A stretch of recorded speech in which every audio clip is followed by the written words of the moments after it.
Hi everyone, welcome to my channel Divya food and vlogs. ఎలా ఉన్నారు? అందరూ బాగున్నారా? నేనైతే చాలా బాగున్నానండి. ఈ వీడియోలో నేను వచ్చేసి నాకు ఎంతో ఇష్టమైనటువంటి చింతకాయ చారు చేసి చూపిస్తున్నానండి. ఈ సీజన్లో చింతకాయలు దొరికే టైంలో అయితే నేను తప్పకుండా చేసుకుంటాను ఈ చారు. నిన్న మార్కెట్లో కనిపించాయన్నమాట, అందుకని తీసుకొచ్చి చారు చేస్తున్నాను. సూపర్గా ఉంటుంది టేస్ట్ అయితే. వేడివేడి అన్నంలో నెయ్యి వేసుకొని ఈ చారు వేసుకొని అప్పడాలతో తింటే పర్ఫెక్ట్గా ఉంటుందన్నమాట.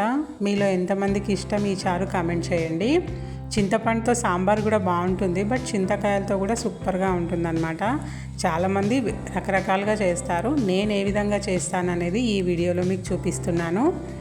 ఇక్కడ వచ్చేసి నేను ఫ్రెష్గా ఉండేటువంటి చింతకాయలు తీసుకున్నాను అనమాట. ఒక 6 చింతకాయలు తీసుకున్నాను.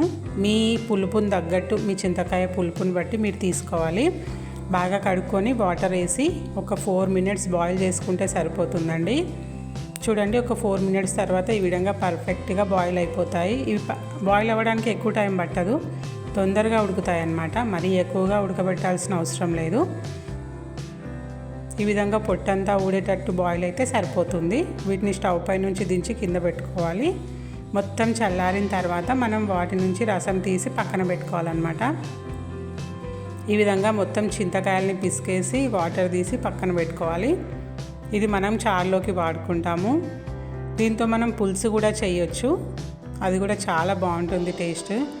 నేను ఎప్పుడైనా కుదిరినప్పుడు ఆ వీడియో కూడా పోస్ట్ చేస్తానండి.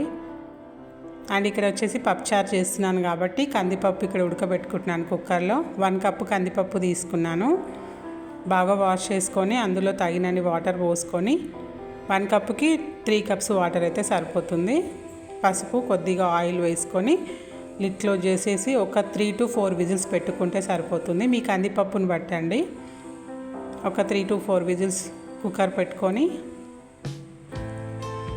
తర్వాత విజిల్ మొత్తం పోయిన తర్వాత ఓపెన్ చేసి చూసుకుంటే చూడండి, పప్పు చాలా పర్ఫెక్ట్గా ఉడికిందనమాట. ఇది మొత్తం పప్పు గుత్తితో కానీ స్పూన్తో కానీ స్మూత్గా చేసుకోవాలన్నమాట. అప్పుడే పప్పుచారు థిక్నెస్ అనేది బాగుంటుంది. అండ్ ఇక్కడ వచ్చేసి ఒక కడాయి తీసుకొని మనం పోపు వేసుకుందాము. ఆయిల్ వేసుకున్నాను 2 స్పూన్స్. ఆయిల్ మొత్తం వేడెక్కాక అందులోకి ఆవాలు, జీలకర్ర యాడ్ చేసుకున్నాను. ఇక్కడ ఎండుమిర్చి కూడా యాడ్ చేసుకోవాలండి, క్లిప్ మిస్ అయిపోయింది.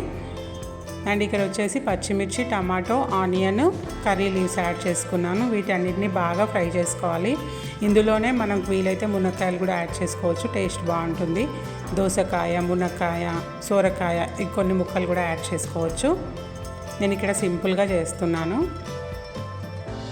ఇవన్నీ బాగా ఫ్రై అయిన తర్వాత మనం ఆల్రెడీ చింతకాయ వాటర్ తీసి పెట్టుకున్నాం కదా, వాటిని యాడ్ చేసుకోవాలి.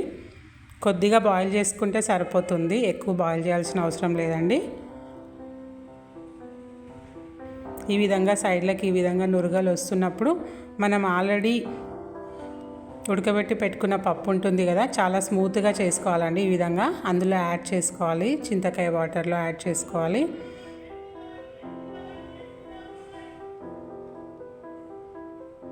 ఇక నేను పైన కొంచెం పసుపు యాడ్ చేశాను. అండ్ రుచికి సరిపడా సాల్ట్ కూడా యాడ్ చేసుకోవాలి. ఇప్పుడే మొత్తం యాడ్ చేసుకొని అన్నీ కలుపుకొని ఎక్కువ మీ కన్సిస్టెన్సీ చూసుకోవాలి. ఎక్కువ లిక్విడ్ కావాలంటే కొద్దిగా వాటర్ యాడ్ చేసుకోవచ్చు, లేదు థిక్గా ఉండాలంటే ఈ విధంగా ఉంచితే సరిపోతుందన్నమాట. ఒక్క 5 మినిట్స్ సిమ్లో పెట్టి బాయిల్ చేసుకుంటే సరిపోతుంది. చివరిగా కొత్తిమీర వేసుకొని ఒక 2 మినిట్స్ బాయిల్ చేసుకొని దింపేసుకుంటే ఎంతో టేస్టీగా ఉండేటువంటి చింతకాయ చారు రెడీ అయిపోయిందండి. పప్పు కూడా చేసుకోవచ్చు దీంతో, సూపర్గా ఉంటుంది. ఈ వీడియో కనుక మీకు నచ్చితే please subscribe to my channel. Thank you.